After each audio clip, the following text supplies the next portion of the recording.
Alright, today we're going to get into it. We are replacing the transmission. Man, the cars.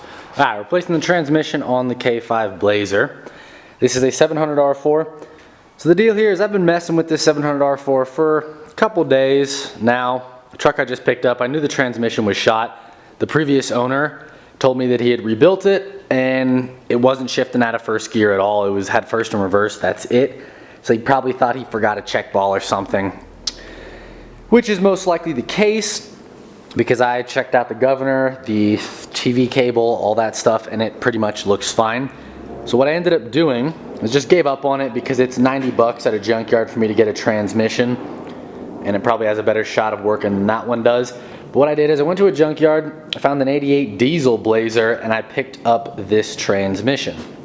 So this is another late model 700 R4, and it should swap over pretty much directly.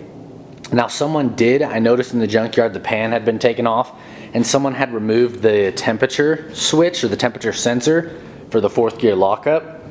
So I'll just grab that off of this truck. This is an 87, that's an 88. They are both late model, they should have that same switch in there. Otherwise I can mess around with that 4th gear lockup circuit if I need to.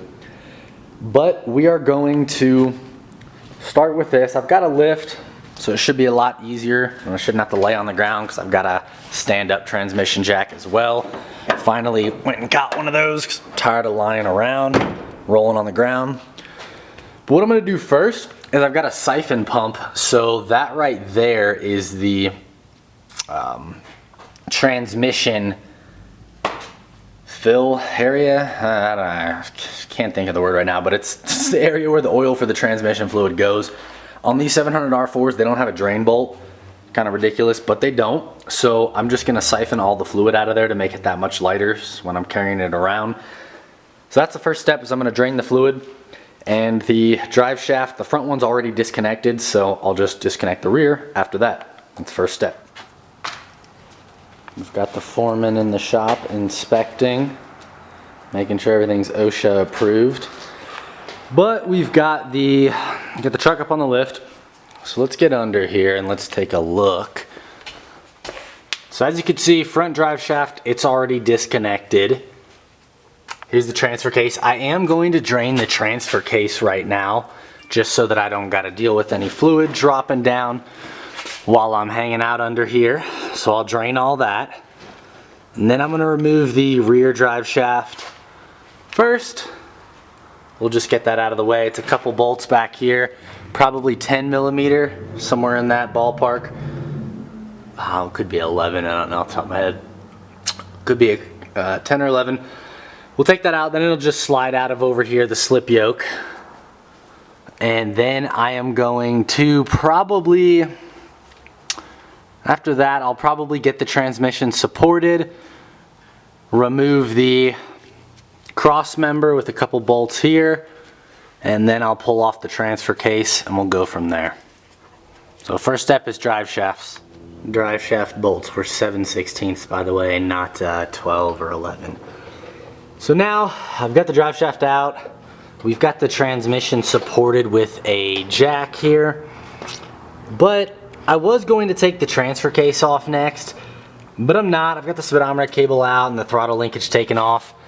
It did not come with the dust cover when I bought it. Kid lost it, so I'll grab a new one of those. It's missing a few other bolts, not a big deal, but I'm actually going to disconnect the torque converter bolts next, and you can see one of them right there on this side of the flex plate connected to the torque converter to the transmission. I'm going to disconnect those first because they can kind of be a pain. You got to rotate the engine over, and I'd rather have the transmission only supported by this transmission jack as little time as possible. So we're going to get that out of the way.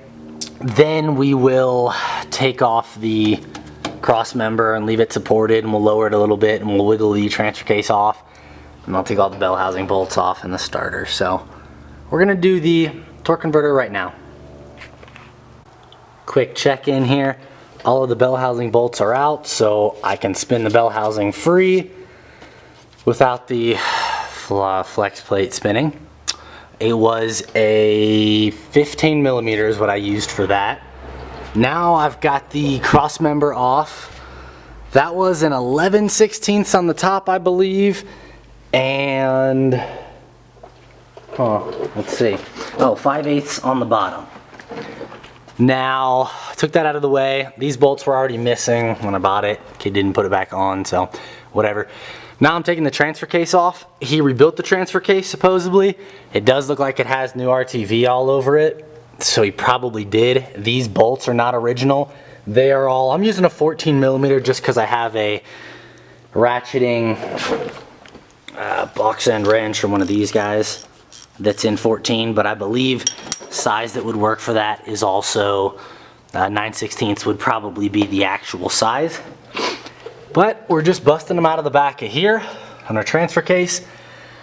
There's quite a few, they go all the way around. I'm gonna get them all the way out, and then I'm probably gonna lower the transmission a little bit to do the top one, and then what I'll do is just pull it off, kind of hugging it, and then I'll carry it off. I'm not gonna use any sort of machine for this. I've lifted this thing before. It shouldn't be too bad. I'm just hoping it doesn't slip off before I'm ready for it, but I'll let you know how that goes. All right, transfer case is off.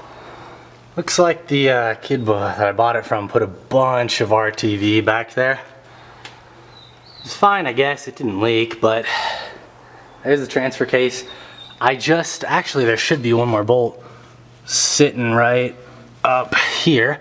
This was the last bolt I took off. I just took it out by hand, and all this RTV kind of held it on until I got underneath it, got behind it, bear hugged it, and then just wiggled it off. Put it right there. So 9/16 or 14mm bolts. There's 6 of them, and that's it for the transfer case. Now we're going to disconnect the transmission lines, TV cable, and we'll do all the bell housing bolts. Alright, transmission is out. It's no more. There are, well, without the dust cover, because I didn't have one, there were 3 bolts on each side of the bell housing. One below the alignment dowel, one above, and then one sort of towards the middle. And then on the other side, about the same situation. I did not pull the starter, just kind of slid right around it, didn't have any issues. Flex plate looks okay, it's not cracked. Usually you'll see like some thin hairline cracks right around in that area. But it looks fine to me. So we're gonna use it. Yeah, pretty straightforward. Just backed it out, and then once I got it low enough, then I unhooked these transmission lines. Because there was just no room, these little guys, there was no room in there when I was trying to mess with it to get those line wrenches on there. They basically come off of right here, these guys.